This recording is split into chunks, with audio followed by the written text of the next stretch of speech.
I packed the last box at midnight. My hands were shaking, but I kept going. The room was quiet, too quiet, and my heart felt like it was beating inside a glass. The keys were already on the table. The taxi was waiting downstairs. I had 20 minutes to leave the place I had called home for 3 years. The apartment smelled like cold tea and forgotten promises. The walls still had marks from our old photo frames. I had taken them down one by one, and with each frame, a part of my past disappeared. It was not sadness I felt. It was something sharper, something harder, like a truth I could no longer ignore. 3 hours ago, he had walked out without saying anything. He had taken his coat, his phone, and his silence with him. I had watched him from the kitchen, standing still as he closed the door behind him. There was no goodbye, no question, no care. He had already left me long ago. Only now I was ready to leave him too. The decision came suddenly, but not without weight. I had thought about leaving for months. Every day I stayed had added another crack inside me. I had counted his footsteps, his cold glances, his empty promises. I had waited for change, for kindness, for love. But nothing ever came back. I kept giving, and he kept walking away. The first year was sweet. He brought flowers, held my hand in public, and made me laugh. I believed him. I gave him everything. Slowly, the gifts stopped. The smiles faded. His voice became sharp, and his eyes looked past me. I started blaming myself. Maybe I was not enough. Maybe I talked too much. Maybe I loved too hard. But no matter how quiet I became, how careful I tried to be, he grew colder. He spent more time at work, more time with his phone, less time with me. I began to disappear inside my own life.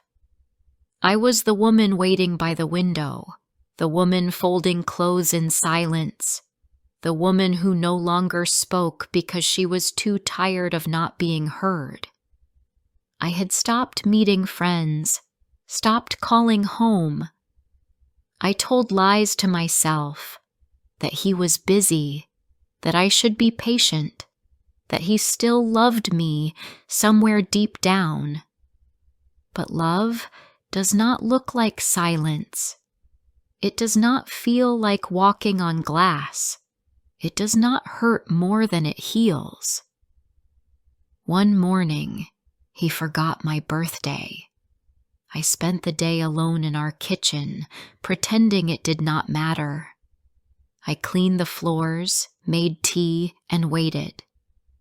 He came home after midnight, smelling like perfume I did not wear. I said nothing. I did not even ask. I already knew the answer. That night, something inside me began to shift. I stood in the bathroom and looked at my reflection. My face looked older. My eyes were tired. I did not recognize the woman staring back at me. She looked like she was waiting for someone to save her, but no one was coming. Before we continue, I would love to know, where are you listening from? Which city? Which country? Share it in the comments. And if you are enjoying this story, please subscribe to hear more every week. I remembered how he used to touch my back when I cooked, how he would laugh loudly in a room, and I would laugh with him. I remembered the nights we stayed up talking about dreams. I held on to those memories like a fool holding broken glass. Each one cut deeper than the last.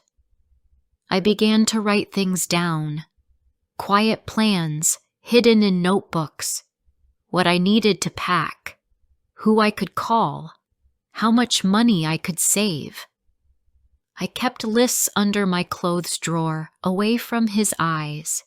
It felt like hiding a life I was not allowed to dream about. At work, I smiled. I laughed. I answered questions and nodded politely. But inside, I was always counting how many more days I could take, counting how many hours of sleep I had lost to worry, counting how many chances I had given to someone who had already walked away from me in his heart. He was not cruel with his words. He did not shout, but his silence was louder than any scream. He watched his phone more than he looked at me. He left rooms when I entered. He forgot things I said only minutes before. I felt like a shadow following him, hoping for light. There were moments when I thought maybe I was the problem. Maybe I was too emotional, too sensitive, too much. But then I would remember who I used to be. A woman with bright eyes, with laughter in her voice. A woman who once dreamed of seeing the world. A woman who deserved to be loved. One evening, I found his shirt in the laundry basket. It had lipstick on the collar. Not mine. Not my shade. I sat on the bathroom floor for an hour, holding that shirt like it had answers. But it only gave me more silence. That night, I did not sleep. I lay awake, staring at the ceiling. I thought about every time he had lied to me, every time I had accepted less than I deserved. I thought about all the times I had chosen to stay, even when my heart had begged me to go. I stayed because I was afraid of being alone, afraid of starting again, afraid of what people would say. But fear is not a reason to stay in pain. The next morning, I looked at the door and told myself, one more day. But that day was different. I started packing small things, books, photos, clothes I no longer wore. I started preparing for a life where I was no longer small. It was slow at first. A toothbrush in my bag, a pair of shoes by the door. I called an old friend and asked if I could stay with her for a while. She said yes. Her voice made me cry. I had forgotten what kindness sounded like. 1 week later, I booked a taxi. I waited until he was gone. I walked through each room, said nothing, and took nothing that was not mine. I left behind the silence, the sadness, the waiting. I walked out the door with my head high and my hands full of everything I had chosen to save. Outside, the city felt big and alive. I was scared, but I was also free. I had stayed too long with him, but I had finally left. The taxi turned left at the corner, and I looked at the city as if for the first time. The lights were colder now, but they no longer frightened me. I had walked through too many nights alone not to know how to survive them. The streets passed by in a blur, but inside me, something had slowed down. I was finally breathing in full. I remembered the first apartment we had visited together. It had ugly green curtains, but he said it felt like a home. I believed him. We made plans there. Where to put the table, what color to paint the walls, where we would grow old. I saw love in his eyes then, or maybe I needed to see it. He had asked me to move in with him after 3 months. It felt fast, but I was in love. I thought he was too. The first few weeks felt like a dream. We cooked together, stayed up late watching movies, laughed about small things. That kind of joy makes you blind. Over time, the joy became quieter. Then it became rare. Then it disappeared. I learned to shrink myself. I stopped bringing up things that mattered to me. When I started writing again, poems I used to hide in notebooks, he said I was wasting time.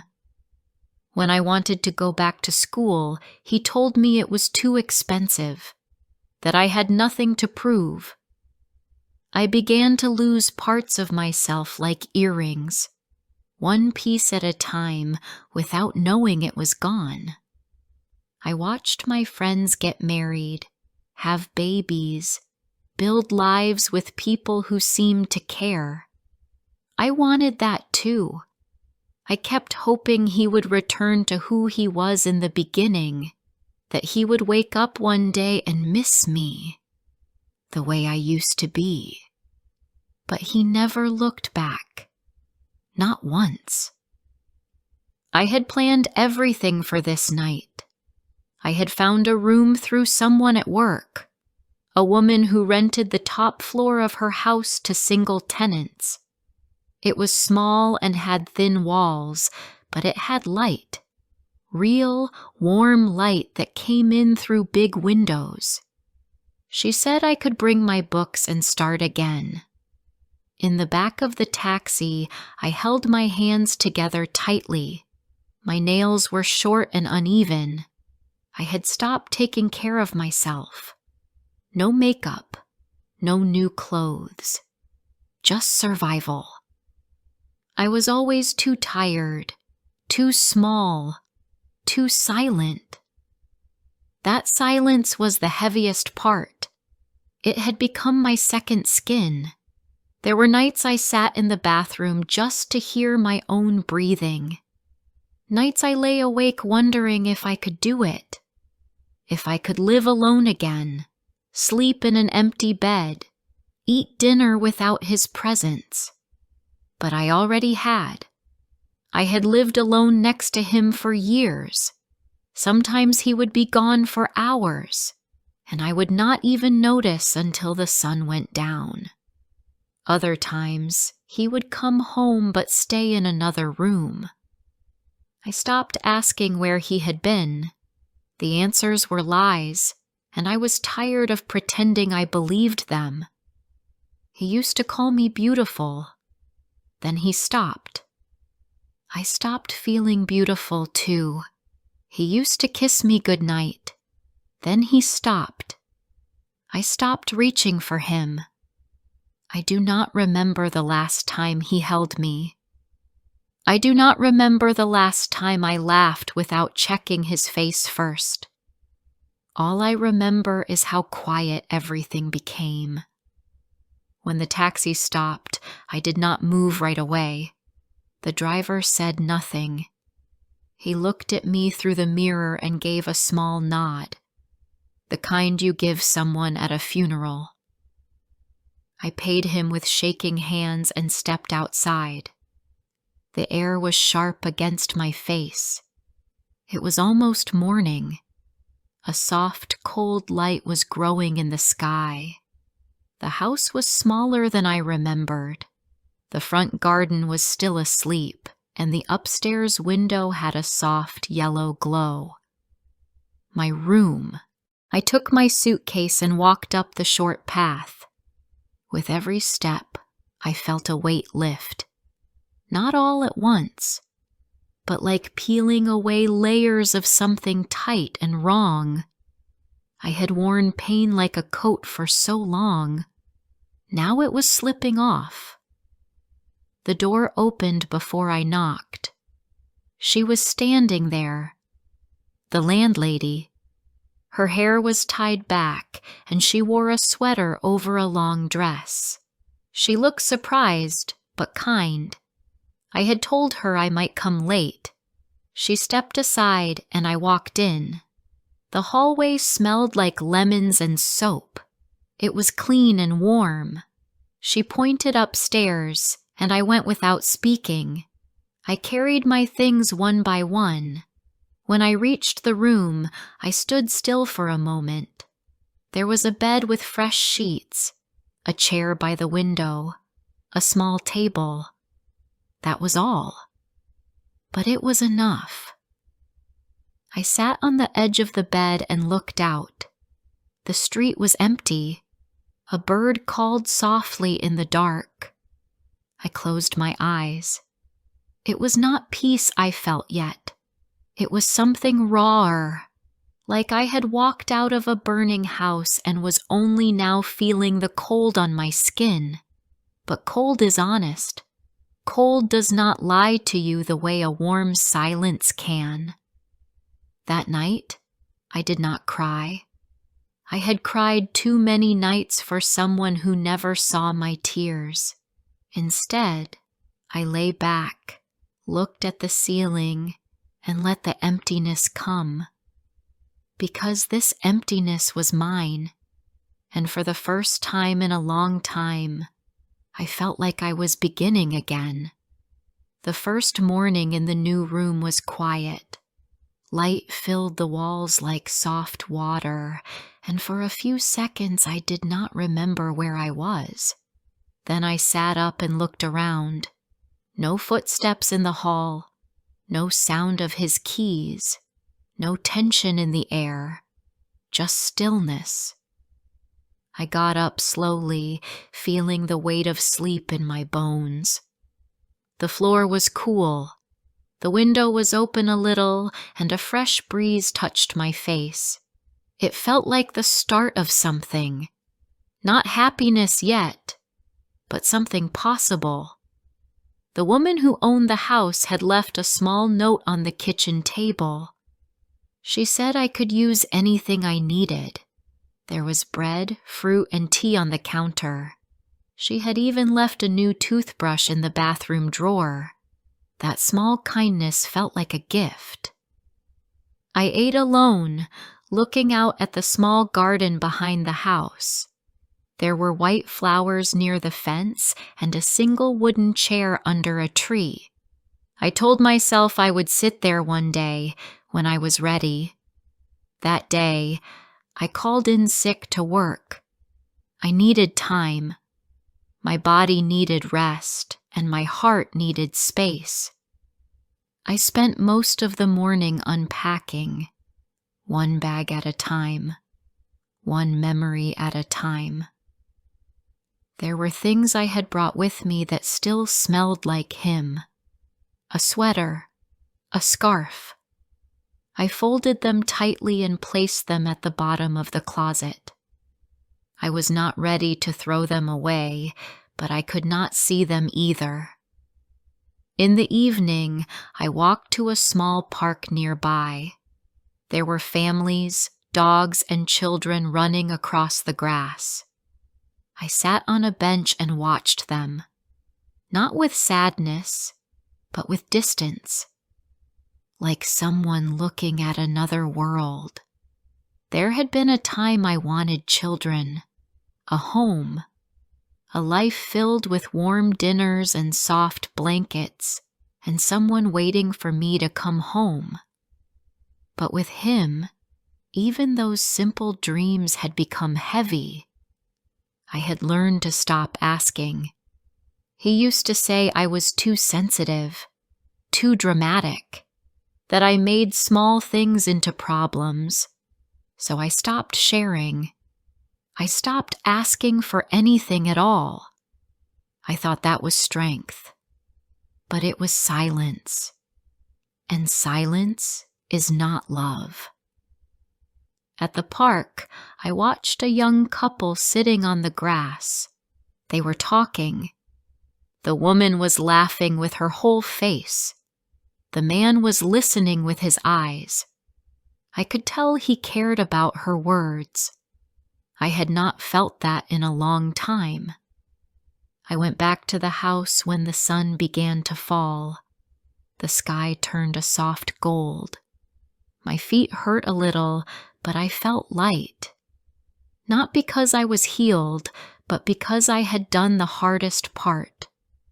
I had walked away. That night, I slept deeper than I had in months. The next few days passed slowly. I kept to myself. I did not call him. He did not call me. I knew he would not. That silence was the final truth. I had left, and he had let me go without a word.